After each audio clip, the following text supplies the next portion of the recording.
All right. Good morning, everybody, and welcome to the next installment of the Cape Perpetua Speaker Series. I'm looking forward to today's presentation. We're going to be hearing from Vicki Penwell on It's Not All About Old Trees, an introduction to the new old growth forest. And just a shout out to Vicki and for everybody out there. It's a privilege to organize this series, and Vicki is somebody I work very closely in coordinating this. And so she is also somebody who's very helpful in pulling this together, and I just want to thank her for that. Our next installment after today will be next Saturday, 10 a.m. We will be learning about vulnerable life stages of the black rockfish and changing ocean conditions. A little bit about the Cape Perpetua Collaborative. My name is Tara Du Bois, and I'm the communications coordinator for the collaborative. And like I mentioned before, I help coordinate this series, and our vision for the collaborative is to foster conservation and collaboration within local communities for scientific exchange, management, and awareness and stewardship from the land and sea in and around the Cape Perpetua Marine Reserve. And our three guiding principles are community engagement, leveraging resources, and engaging in partnerships. And as you can see at the bottom here, we have a variety of founding partners, some federal partners, state partners, as well as some local nonprofits and the Confederated Tribes of Coos, Lower Umpqua, and Siuslaw Indians. And couldn't do our work without them.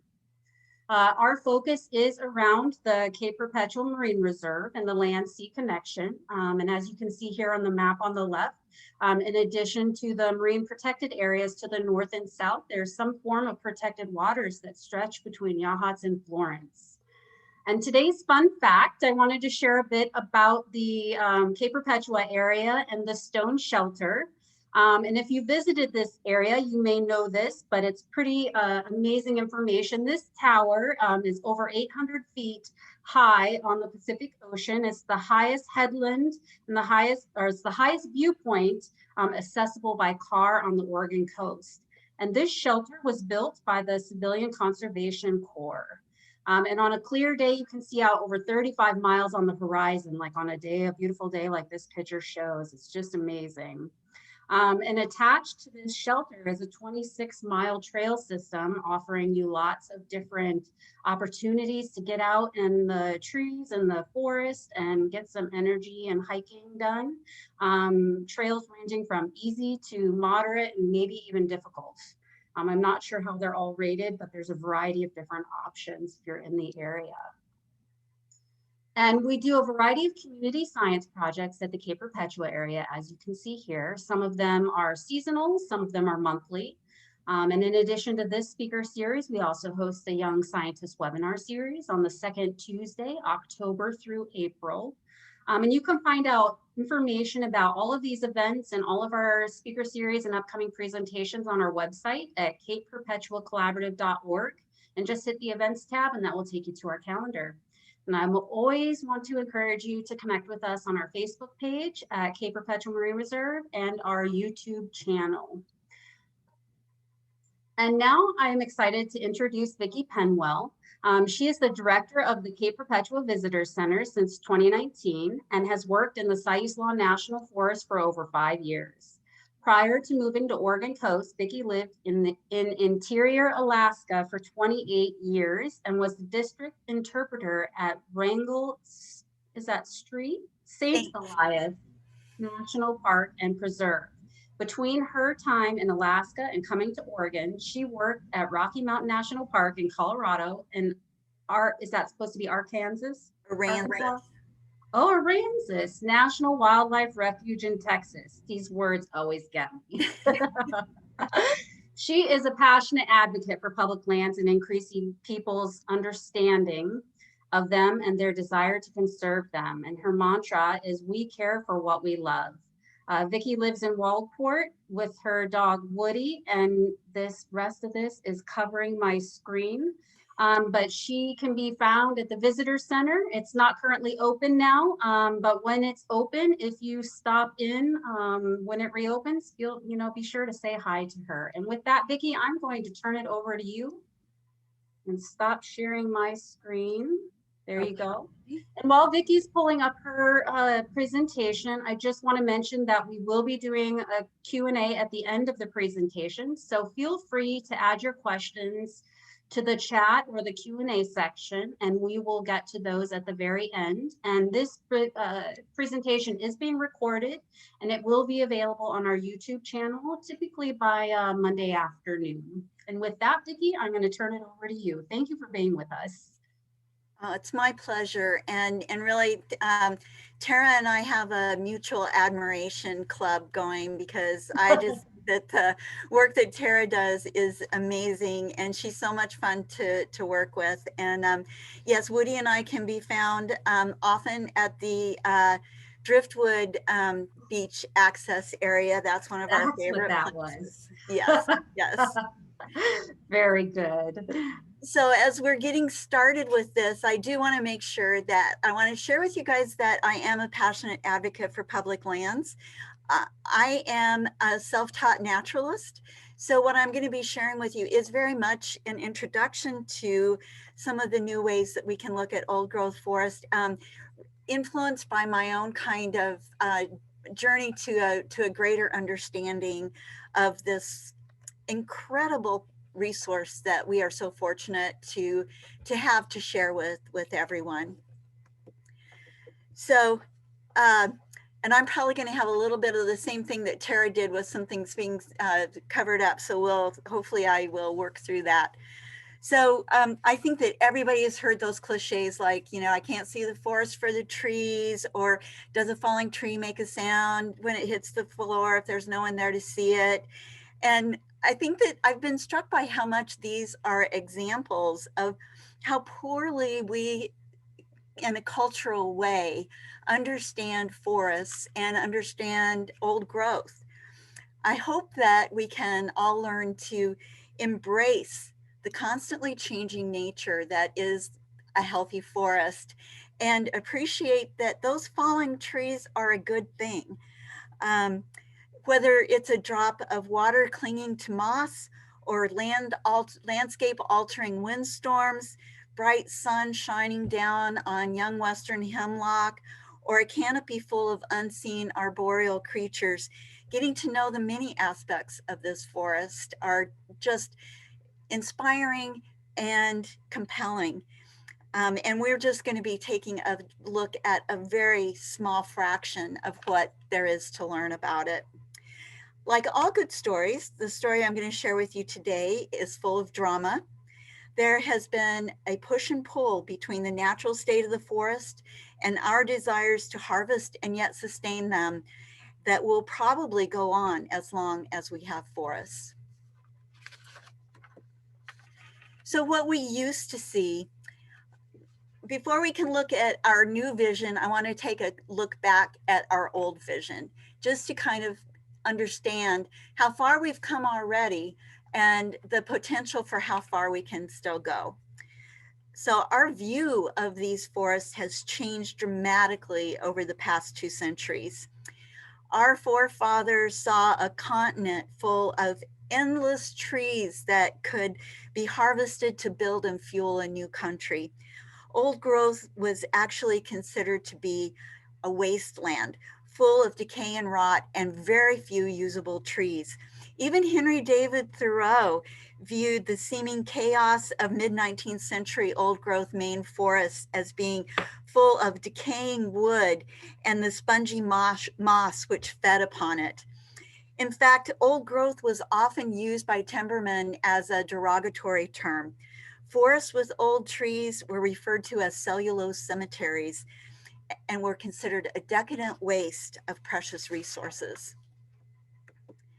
By the mid-19th century, the native forests of the eastern part of the continent were largely gone.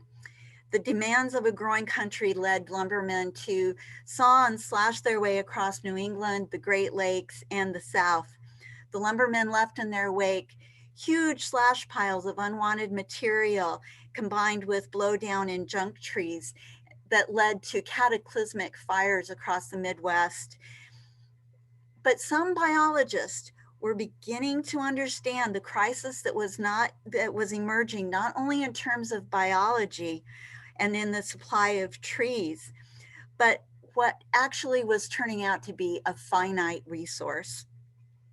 In the late 1890s, scientific forestry emerged as the basis for managing forests.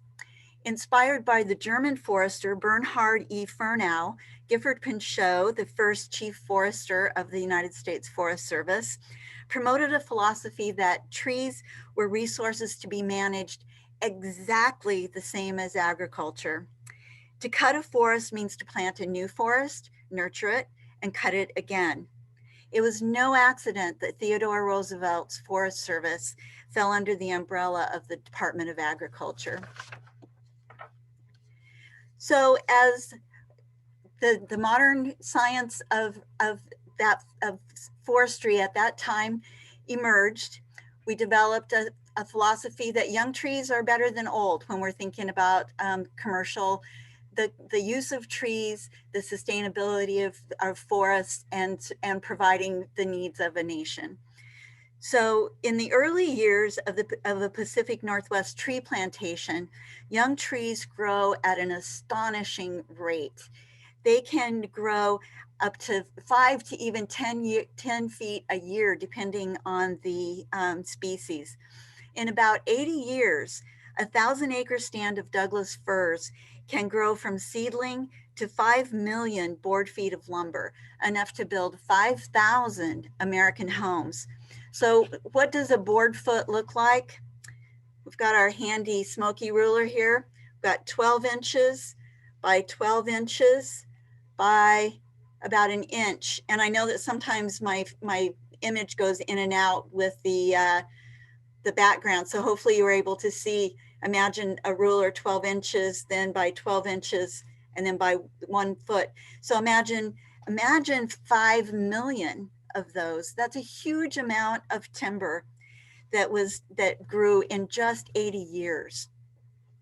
Commercial plantations were created by first harvesting any usable timber, but then by leveling all the other vegetation that is there, and then planting a single species. In the Pacific Northwest, for many, many years, the Douglas fir was the tree of choice. They were known as the money tree. Following harvesting and clear cutting, the debris and slash was burned. And then after World War II, powerful herbicides were applied to the ground to suppress the growth of shrubs and ferns. So then new seedlings were planted, often in very precise rows, just like you can imagine a row of corn growing in a cornfield. Then we began to then look at these forests in a little different way. We began to look at these cellulose cemeteries as a more complex and diverse landscape that included hundreds of plants and species, all connected, all reliant on one another, and reliant upon natural processes like disturbance.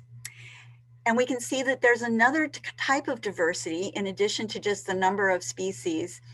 There's a diversity of the ages of the living trees that are often supported directly on the backs of their dead ancestors.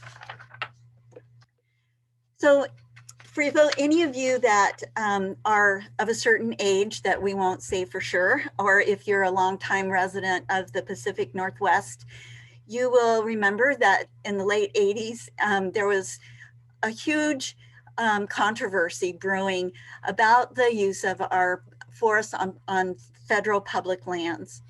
That controversy was spurred by the recognition that the spotted owl was becoming extremely threatened.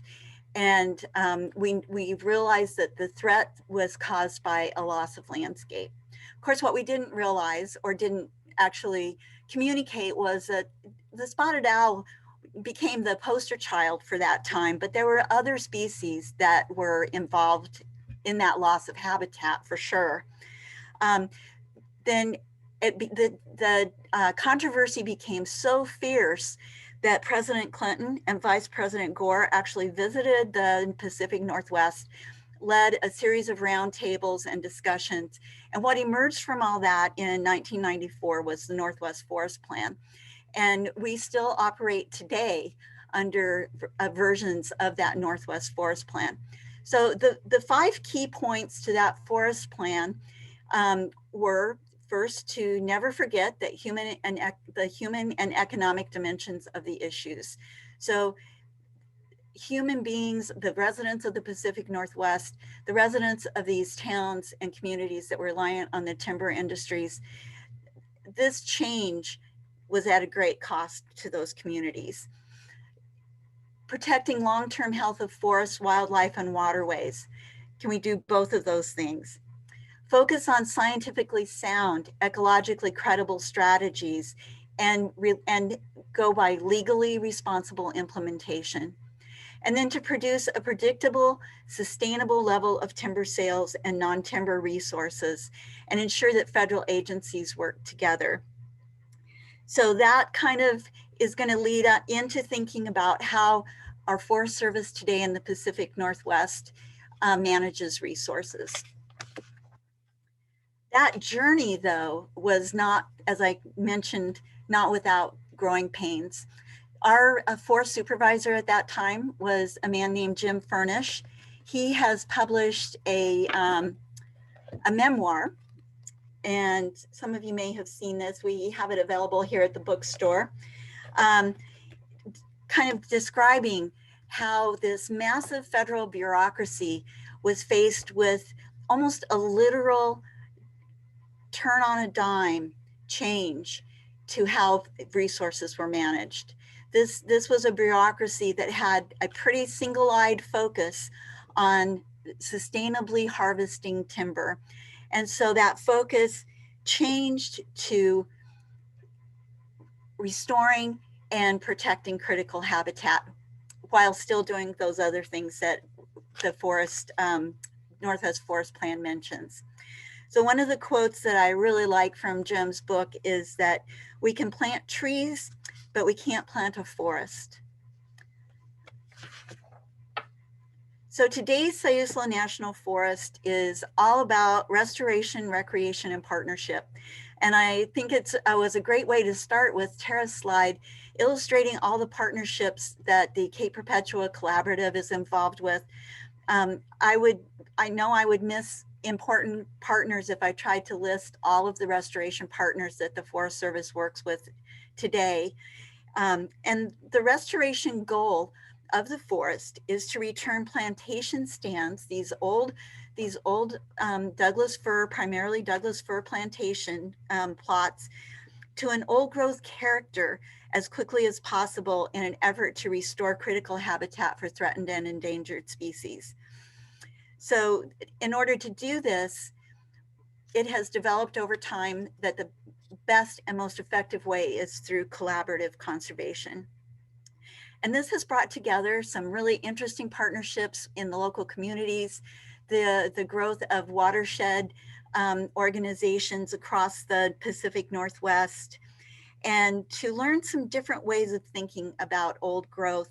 And this is a lot of the information I'm going to share with you now is based on research in some of Oregon's, that's been done in some of Oregon's research forests, and it was shared. Some of you that have been to the Mushroom Festival in Yachats know John Luoma.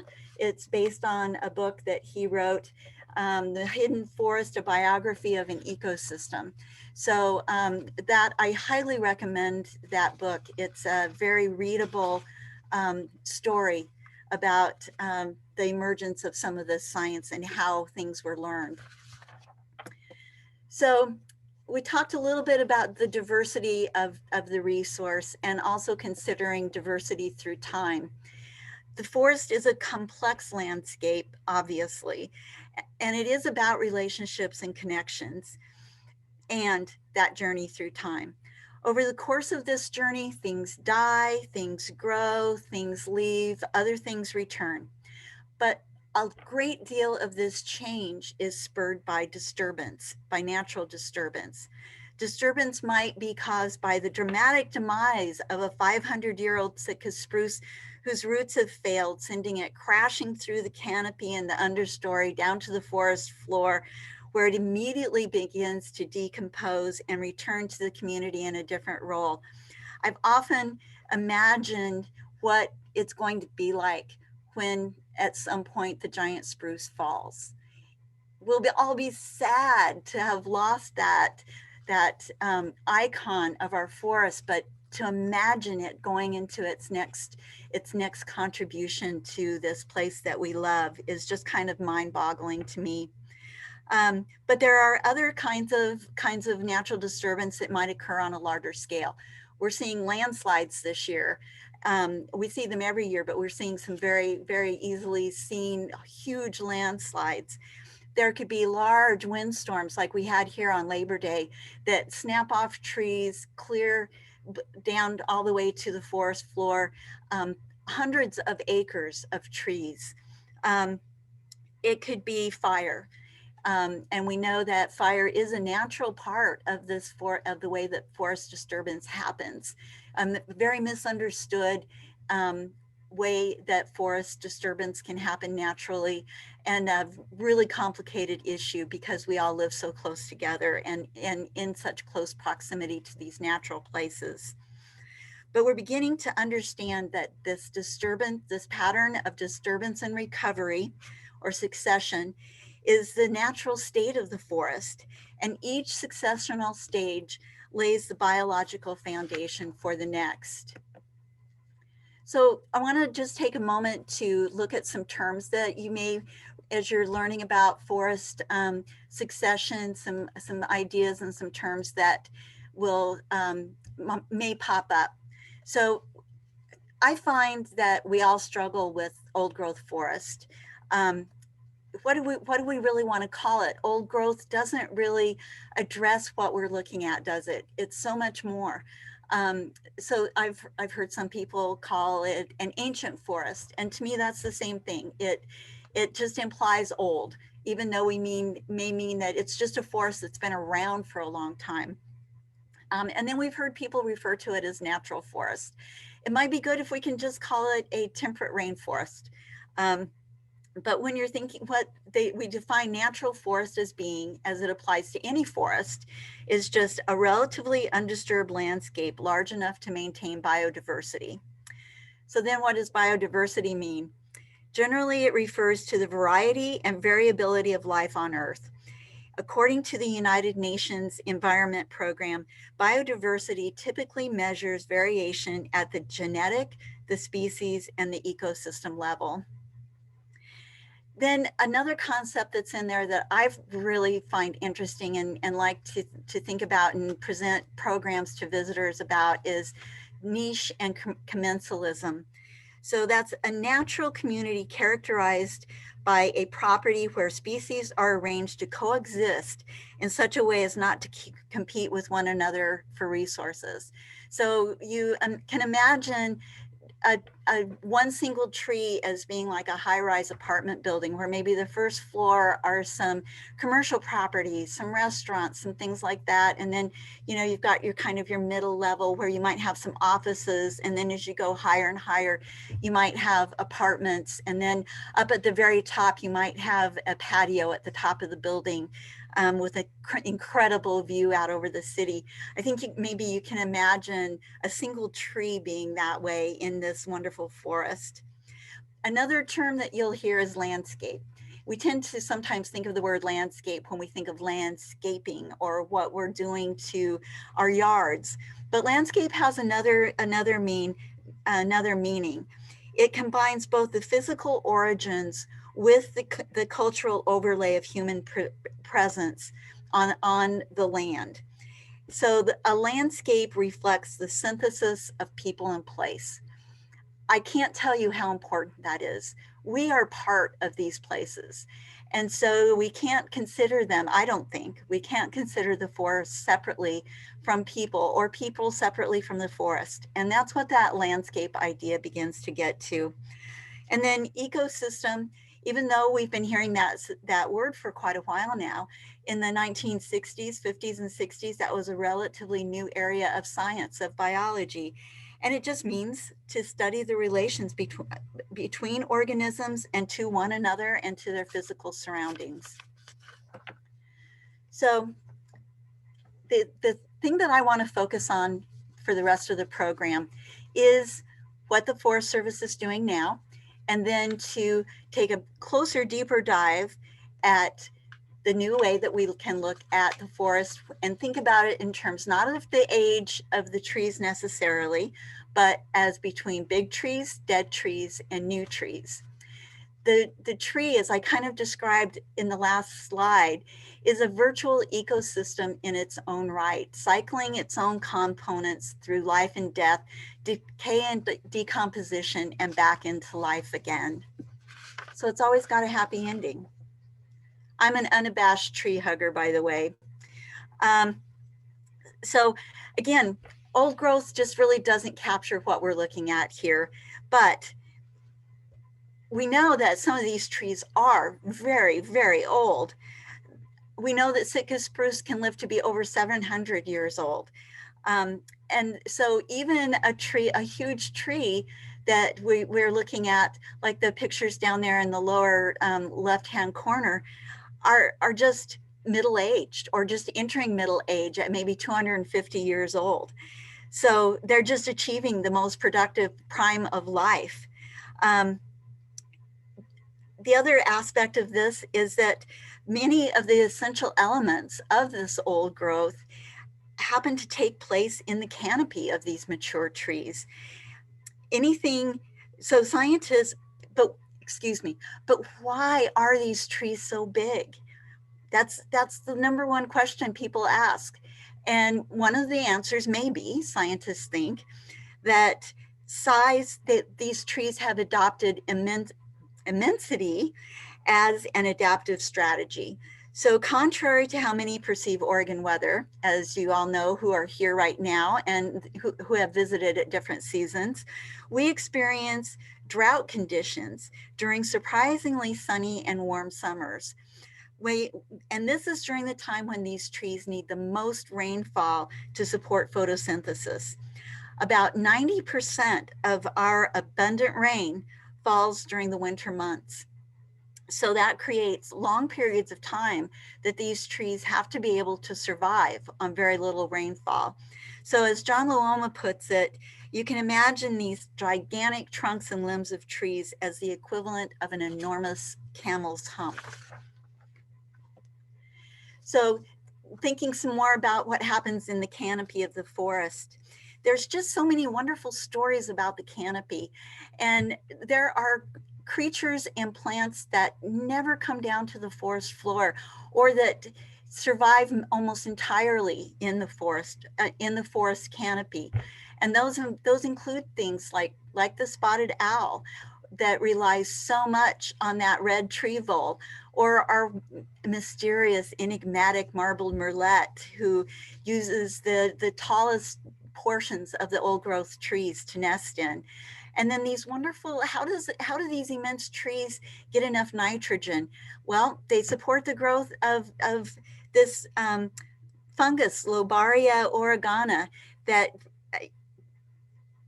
secures abundant amounts of nitrogen that then as the fungus falls out of the trees, is blown down to the forest floor, resupplies these old trees, the ground, the biomass with nitrogen. So scientists have suggested that the old growth canopy is an ecosystem directly comparable to one of the most important habitats in the ocean, where living organisms support not just themselves, but provide the structure on and around which a host of other organisms grow and feed. So to quote John Luoma again, the medium in the canopy is air rather than water, but essentially it's a system driven by space and light, just like the marine environment. To my mind, the old growth canopy is very much like a coral reef. So I think that's another really interesting way to think about this really special place. So the canopy then is the place where the interface between the biosphere and the forest ecosystem take place. It's where the highest level of photosynthesis goes on, and it's where the highest level of biotic activity takes place. So then we move on from those incredibly productive areas in the big trees to dead trees, which may seem like kind of a giant leap, but we know that these dead trees are a very important part of the forest. Trees die for many different reasons, and they assume a multitude of roles after they die. Some standing dead trees in the form of snags are important, provide important habitat for many, many, many creatures. Trees that fall all the way to the ground and become nurse logs, supporting new life. Scientists have shown that these trees on the ground support more life in death than they did as a living tree. So in terms of succession, the falling of a tree to the forest floor is one of the most important disturbances that happens in the forest. It triggers a whole chain of events throughout the ecosystem. In its wake is left an opening in the canopy that allows sunlight to reach the forest floor and energize the shrubs and other vegetation to grow. And creating also a simple variety in the height of the canopy. If you visit a plantation forest, it is dark when you walk around. When you visit a natural forest, you'll see that it's a patchwork of light and dark. And that's a very important, healthy part, but it also illustrates places where there's been some kind of disturbance. When one of these trees hits the forest floor, decay begins almost right away.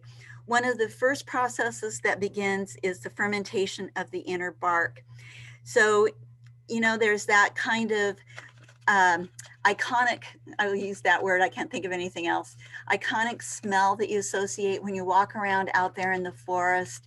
It just sort of makes you feel like you're in the forest. You remember it like your whole life, because when you smell it again, it just makes you think of being outdoors. Well, that's the smell of decay. It's the smell of the beginning of the fermentation process. And that fermentation process, besides beginning to break down the decay, is a clarion call to insects to come and invade that fallen tree and begin to speed up the decomposition of that tree.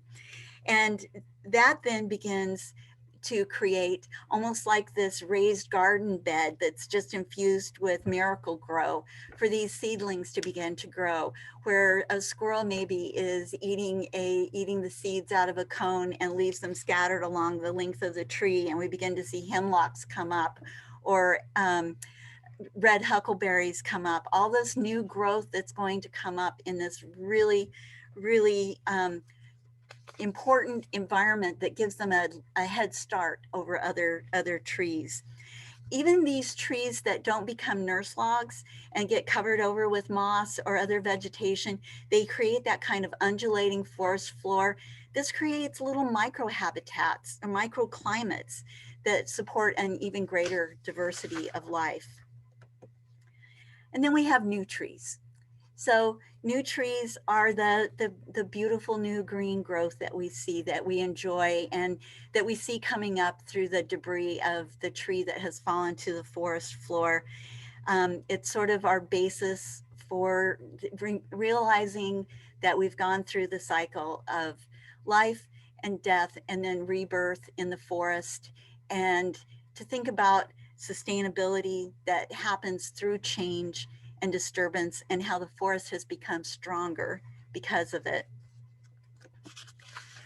So the Siuslaw National Forest today, as we've talked about, is a forest that recognizes a healthy multi-generational environment, and embraces the idea of change and disturbance as a constant.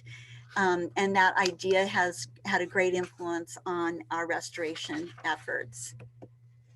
So our restoration efforts focus on critical habitat. So you may have heard the idea that these threatened and endangered species serve as umbrella species, because when you protect or restore the critical habitat forest species like coho salmon, you're creating and restoring habitat for all kinds of other creatures as well.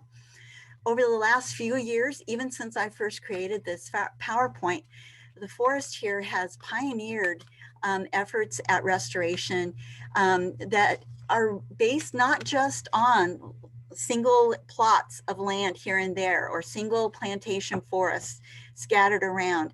They've taken on the view that you look at an area on a watershed scale to think about how your restoration processes are going to occur. Some of this research was done in our 5 Mile Bell area down near Takanich. Our scientist, you may have seen actually as part of the speaker series, Paul Burns, talk about that project. Paul is extremely modest, so he may not have mentioned to you that his project, his work there has been recognized and with awards internationally. And it's known as Stage Zero, a process where we don't decide how the landscape is going to restore, how it's going to be restored. We restore a situation where then the landscape can restore itself or choose its own path. And I am not an expert in that at all, but we'll refer you back to Paul's program, which I know is available. But this is just an example. The coho salmon is one of our species that's been a tremendous success story. A lot of areas in the forest have been restored just by this process of decommissioning Forest Service roads and allowing streams to resume their old flows. So instead of, like you can see in these pictures, a river that was pushed over into a single channel is now taken on the characteristics of many channels, having a diverse flow of water. You see that there is down timber there, there's slow moving water, there's fast moving water. All those are things that coho salmon need and that are hard to find in a single channel like we saw back before the road was taken out. Then we think back again to the marbled murrelet and the story of this fantastic bird. That's one of my favorite ones to share. And about how this bird adapted over the years to nest in the forest instead of like other nearshore seabirds on these rocks that we have, this rocky shoreline or these rocky islands that we have near the shore. This little bird decided to take a whole different approach to that and decided at some point, gee, those trees, those big trees, maybe that could work. But they've obviously, these are birds with webbed feet. They are not able to perch. So they need these large trees that have platform branches so they can stand on them. These are also birds that are not able to go and land on the forest floor and pick up twigs and build a nest. So they find these platform branches that already have this wonderful spongy moss. It's a nest already waiting for them, kind of like this wonderful Tempur-Pedic bed that they can just snuggle down in and lay their single egg. By protecting that species, we're also working to provide habitat for other things. Now, success for the marbled murrelet is difficult to measure because they are such secretive little birds when they're in the forest. And they present a double challenge, which is a reason that the marine reserve is so important. This little bird can't survive without a healthy ocean, and it needs the healthy forest as well. So this bird presents a conundrum, but a challenge that I think we're up for taking. And then of course we have our poster child looking back at our spotted owl with those beautiful deep dark eyes. This is a creature that really relied on that red tree vole and on other life that it found mostly up in the canopy of these old growth trees. They were particularly affected by the segmented nature of forest, where one area was clear cut, then there were other areas that were left standing or in different stages of growth. This segmentation affected the lives of the other arboreal creatures, and it allowed other animals to come in that have outcompeted the owl. And primarily among those is the barred owl. That's an owl that looks very similar to this, but so the spotted owl is a specialist. The barred owl is a generalist. It's able to exploit resources throughout the forest system, from tree floor up through the canopy. And so our success has not been as good as we might have hoped with the spotted owl, but it is one that continues to go on. And fingers crossed, we'll begin to be able to do better for our spotted owl. So connections, it's all about connections, isn't it? Whether it's between us and the forest and that landscape, that cultural overlay, our relationships in there. It's the passage of time, it's generations. All these things are so important. And then it's thinking about these communities and moving through a successional column of continuum of time at each stage, laying the biological foundation for the next and simultaneously for its own demise. But one of the things that the Forest Service talks about, and in fact, many of our public land agencies talk about, is future generations. And that's, I think, where my mantra of we care for what we love comes in. We need to share this with future generations and help people understand why these forests are so important, the contribution they make to the local area, to the continent, to the globe as a whole. Learning more about, we need to study more about conservation and sustainability, and just about our culture and our relationships to these special places. So nature, this is a quote from William Wordsworth: "Nature never did betray the heart that loved her." And so I would like to leave you with that, and my sincere desire for you that the next time you go out into the forest, whether it's here on the Oregon coast or somewhere close to where you live, or any natural place close to where you live, that you will fall a little bit in love and become one of the conservation advocates to help us sustain these special places. So with that, Tara, I will be happy to take any questions I can answer, and the ones that I can't, I'll try to find some answers for later on. So thank you all so much for your attention and letting me share this topic that really just means so much to me, and I enjoy sharing so much. So if you have questions, please feel free to add them to the chat or the Q&A now. I always like to kick it off and start it actually taken from inspiration from you and find out, was there an aha moment or something that kind of pushed you in the direction to caring for public lands and sharing it with others?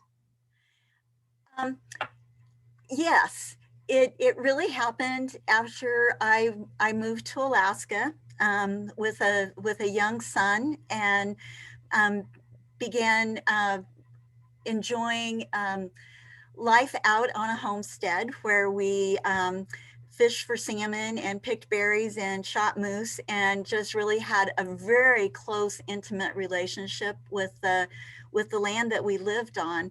And then learning from the Alaska Natives about really the important role, the relationship between people and natural places. So it just kind of woke up that passion that I think I always had. Yeah, I remember the first time I learned about nurse logs, I thought it was the coolest thing ever. Like every little thing I learned is just like, really? Wow. And you really truly start gaining an understanding of how it's all connected. Yes. Okay, so we had a question come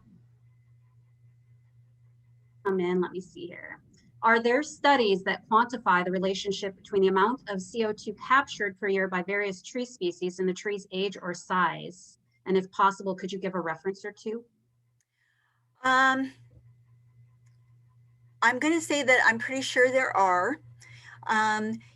I think the best reference for those is to look at some of the university work that's being done. The Oregon State University and the University of Oregon are doing in some of these research forests.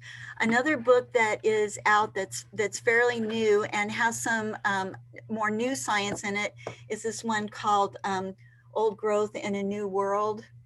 I don't know if you can see that or not. It's a collection of articles by Thomas Spies and Sally Duncan. That's got a lot of really good stuff in it. But we're learning so much about the CO2, the relationship that these trees have, and then in the ability to sequester carbon.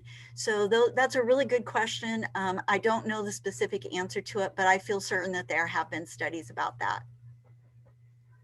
And then we have a comment here, great talk, excellent. And then another book to share possibly might be Forest to Sea with Chris Masser. So that is another reference if anybody's interested. Yes. Does the fermentation that happens in a nurse tree involve the particular fungus you mentioned? No, that particular fungus is one that grows only up in the canopy, and it typically does not appear in abundance until you get into trees that are over 200 years old. So it does blow down onto the forest floor and contribute nitrogen back in, but it's not part of that decomposition process. And then any idea when the visitor center may reopen? That's a good question too. Yes, that is the $65 million question, isn't it? Well, all I can say is that there aren't plans for immediately opening. We all deeply hope that we can open soon. We miss you all so much. But the district ranger is extremely focused in on everyone's safety. And as most of you know, we're staffed a lot by volunteers.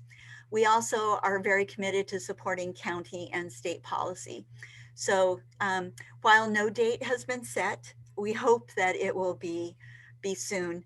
And believe me, I'll be shouting it from the commons when it's time to reopen. So a little happy dance. I will be doing my happy dance, no doubt. But to mention also, even though the visitor center is closed, you still can park there. So there's available parking. Trails are open with wearing your masks and following protocol. And the viewing deck, I believe, is open as well at the visitor center, right? So you still can kind of go and enjoy that area. And then when the visitor center does reopen, there's some new exhibits and whatnot that will be there that are just going to be fantastic. So it'll be an excellent experience when it does reopen. Yes, and I'm hoping that sometime this spring we'll be able to reopen the information booth at Devil's Churn. So hopefully we'll have something. Does the wildlife drastically change their habitats during the summer droughts? Well, I think that depends on the species. You think about even like our little banana slug. When do you see them most often? It's usually when things are pretty wet, and we see them less and less as things get drier and drier.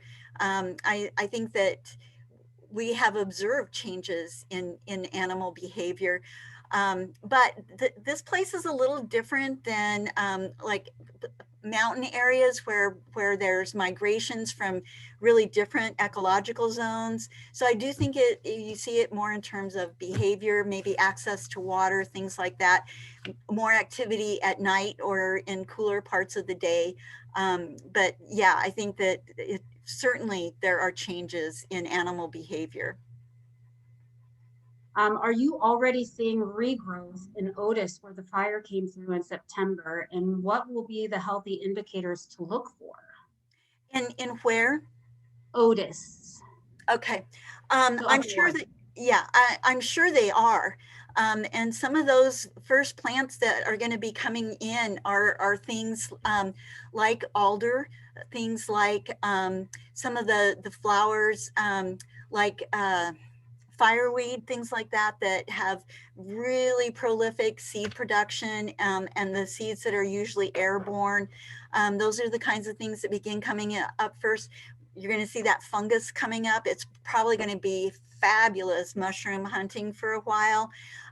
Those are all the kind of processes that begin to build in preparation for those seedlings to begin to grow. Very interesting.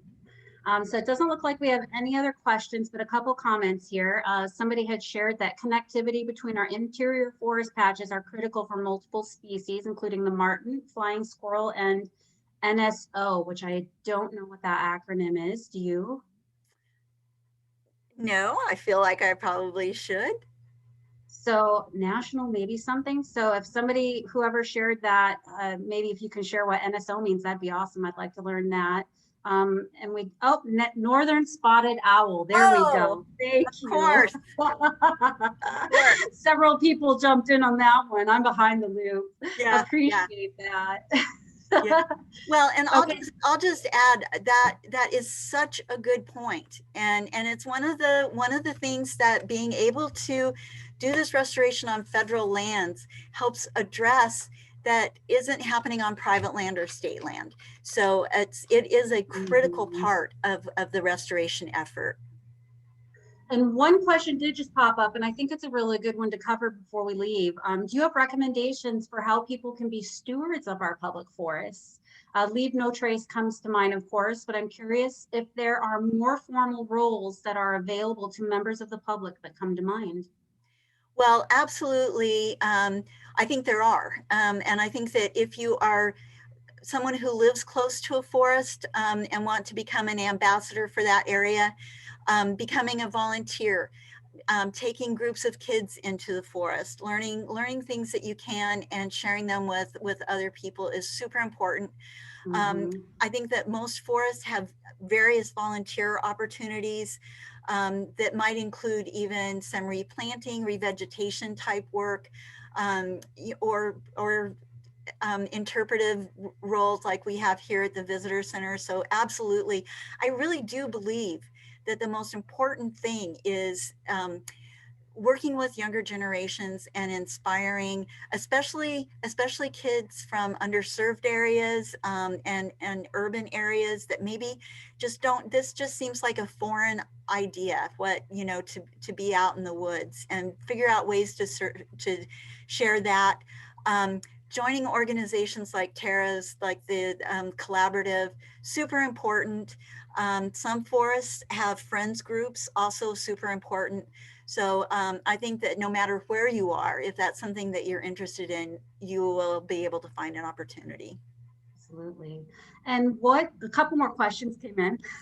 Thank you, everybody.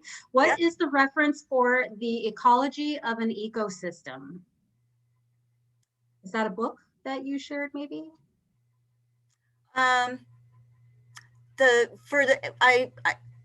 think they must mean the slide that I showed that had some of the definitions.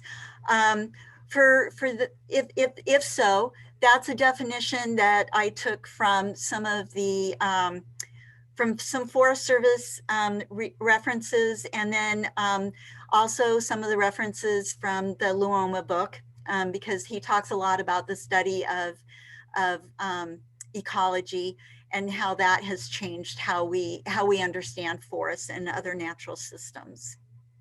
Okay. And then I don't know if you know this, but do the Alaskan natives put a large emphasis on anthropomorphizing nature? No, not really. Although, well, I'm not sure how do I answer that? The traditional view of the world that many native groups and Alaska natives do as well gives really important mythical and spiritual roles to animals. And so I suppose that you could look at that as being anthropomorphizing, but it's kind of it's in a different way than I think about it now, where we talk about like my little dog Woody, you know, thinking about, oh, you must be bored. Well, you know, do dogs really get bored? I don't know, but I definitely put that emotion on him. Where some of the relationships, for instance, one of the things that I learned from Alaska Natives is an idea. I always thought that catch and release fishing was a really good idea. That was considered to be really disrespectful among the natives that I worked with, because they believed that when you handle a wild animal, you have fundamentally changed that creature. And so you don't catch things you don't intend to eat.